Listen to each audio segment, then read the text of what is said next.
while you are talking about this disadvantaged or differently advantaged and all, you're noting down, you have very correctly pointed out those points.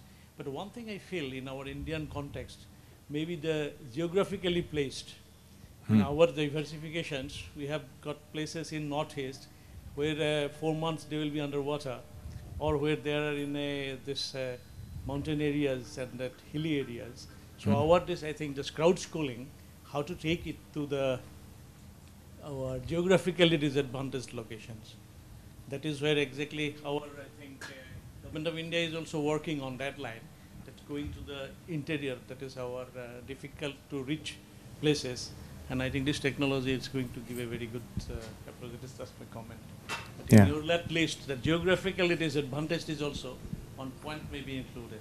Yeah, thank you very much. I think that the whole country of Finland is sort of geographically almost an island. But yes, when I applied for the Indian visa, so I had a better look at the Indian geography, and I could certainly see that you have some places which are sort of challenging to reach. But also I think that with this sort of network, I mean, these people, I mean, that's maybe the first time in the world that the geographical remoteness even can be an advantage, because you can do things there, and I think that when we talk to the history, when we go to the history of innovations, so the innovations, the real innovations, the radical innovations usually took place in remote places, because the remote places, they don't need to be in the mainstream, they don't need to follow all the fashions, so then it's a place where you can sort of where you can really be on your own, and where you can think. And I think that we have sort of lost that idea of thinking as the basic university idea. And maybe that's another thing. So when we think of creating, for example, learning materials or learning contents, what a better place to be than a remote place with complete place to also concentrate and focus and create something very, very different. People are not developed, but sometimes what has happened with when development goes to those places, we go with our development ideas and then make their life more miserable.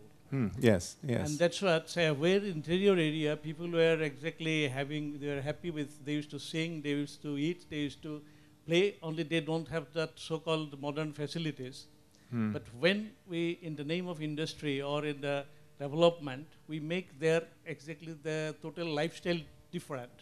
So that education which is required there, how exactly their strength as a living as a small community interior with their own value systems, they might have lived there for 3,000 years.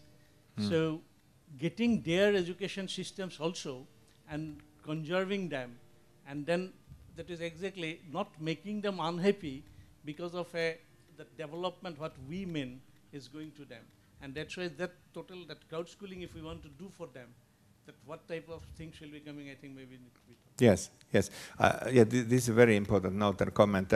But I think that when we have traditionally been following this sort of disadvantage-based idea, so it always was like we have this sort of top-down agendas where we want to preach what we have learned, for example, from development. But the sensitivity to the context, which is on the left side, this contextual tackling the real problems. It's something like, because we might not only get there with our solutions, but we also usually go there with our problems. And I think that that's the sensitivity when we really do contextual design. But again, that requires this sort of trust formation that needs to play. And also then, because when I was reading this PhD related to Sri Lanka, so there was the question about what it means to respect culture, because there are aspects in the culture that are important to respect.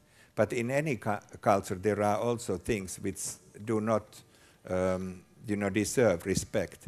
But you know, to really openly talk about that, and so that requires really this trust building. So it's a long process, but I think that when that's sort of done, so then you know this and all these areas really can contribute with their own talents, and so thanks. The whole idea of crowd schooling is something that has consumed me too. Me and a few friends have together, tried to start up a small not-for-profit initiative called microlearn.in, where we try and see if the crowd can teach the crowd by in itself. If people can come online, and then the various advantages and the diversity of this society, of this land, gets utilized. Sir, but what I've been trying to grapple with is, I definitely deeply appreciate your posture, the theory that you postulated on coping with mistakes, that it could automatically happen. But what I'm more curious about is how to create a sustainable model out of this. How do you think crowd schooling could mature into a sustainable model? Could you share with us more of your thoughts? Well, I think that that's also a problem that we need to solve by the crowd.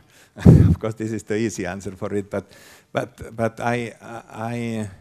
I feel that one of the things that we have been thinking in the area of crowd schooling is also that sort of like micro courses. There was this Indian innovation of micro loans, right? And in the same way as in micro loans, we start very small, so that you get a loan of €5 or something like that, and then based on your success, you can get more and more, resources. So in the same way, if we apply that to schooling, so we can start very small. So we don't need to start from a long-term goal like a degree, but we just start small things. And when we get more and more hungry, and when we get more and more successes, so we might end up in getting a degree. But it will come as the time will tell, in the same way as in microloans. So microloan does not start from the idea that you establish a global company, but you just have small things, and little by little you achieve wherever you go. I think that maybe also with this crowd schooling could be based on this sort of micro studies, and even, I don't know, even if we could use some sort of micro loan things to make it sustainable, so that maybe, if you or when you contribute with a certain learning unit, so then you can get other learning units for free or something like that. But I mean, I'm just now brainstorming myself in my small mind. So, but I mean, this is something that maybe we can, because I mean, this crowd schooling is something that I'm preparing for you only. I mean, maybe many people have been talking about that, but I mean, so it's a very, for me, it's quite a new idea. So then, especially in the way that, we could really think that we have a global school where everyone contributes. But I think that, technology should be there, and when the technologies are there, so there also should be a business model. At least we should come up with a business model. And maybe then it also would mean that our schooling would be more relevant if we think, for example, that that schooling would allow people also to earn their bread. So then that also would somehow be linked to the funding model of the crowd school itself. But we can talk about that. I don't know if it makes any sense, but thanks for the question. Okay. Myself, Ravindra Vaidya from Pune. Actually, I would like to share one experience in nearby district in Solapur. We have one community known as a Pardhi, and that is a group of people. They are always moving from one place to another place, with maybe 10 or 20 families are there. So there is one particular NGO who was working in that particular area, and they find that the small kids are also traveling with them. So they don't have some sort of formal or informal, any sort of education in that. So what they decided, they have taken those kids with them, and they have settled down at one particular place. But still they are facing the problem, because if you are taking those kids, always they have an habit to again go back to their family and that sort of thing. While imparting the education, there is one person who has little bit educated from that particular community, maybe up to 10th standard in India. He starts teaching to the student, maybe some basic mathematics, basic sciences sort of thing. In one particular event or something like that, he got one small DVD player and a screen. And he started using that because there is an electricity problem. Everything there is a problem. So he started recharging and all those things. What he found that, and he has a little, I don't know whether he has a research mind or something like that. He note down the points. Earlier, he has only 3 to 4 students are coming over there. They are not that much of interested because you have to pull them and, okay, sit over here, you have to do that sort of thing. But once he started using such kind of ICT, a small ICT, earlier days ICT, what we can call it as a CAL and sort of thing, he found that the number of students are increasing. So instead of 3 to 5, it increases to up to 15. And they are coming by their own. Their attention is also increasing. So they are concentrating on their study. And literally, and after 10, they are interested to take the education and they started doing the things. But now this was happening at one particular small group. What we are thinking now in one of the conference, that is Tech for Seva, that is the one of the conference that we can, how we can give the Seva using the technology. We trying to scale up this particular model. We have another NGO called as a Seva Sahayog, and we contacted many companies with CSR activities. Can we give it some tablet sort of thing? So every student can get a tablet, because I'm working on Akash project also at that time. And now it is an solar power is also available for the charging the Akash tablet, and we can scale that particular thing. So these socially, we can say that deprived students are there, and that area was there. So they can go with them. We can allot one particular teacher, and he can teach by using the tablet and that sort of thing. So that is possible. The only problem is that a little bit of funding is required in that particular case. And yes, there are so many people are from their community itself are ready to do all those things. So can you comment on this particular experience, and can you just give some suggestion how we can scale up all those things? Thanks a lot. Yes, I think that this is a very, very encouraging experience, and I think that it also shows the power of an initiative from the ground. Because I mean, you know, the group was tackling really like their own problem, and that was it. So I think that that's the scaling. You said that, you know, it was based on this one-person championship and in enthusiasm, and also scaling up enthusiasm is a challenge, not only a technical challenge. But somehow, you know, we see that in this all social media, you can somehow also scale up, you know, the enthusiasm, and I think that you know, by thinking along those lines, so it's something like, maybe I think that always, you know, when you see also the success stories based on that, you know, that what happened, you know, and you know, we can do things also there maybe differently and so on.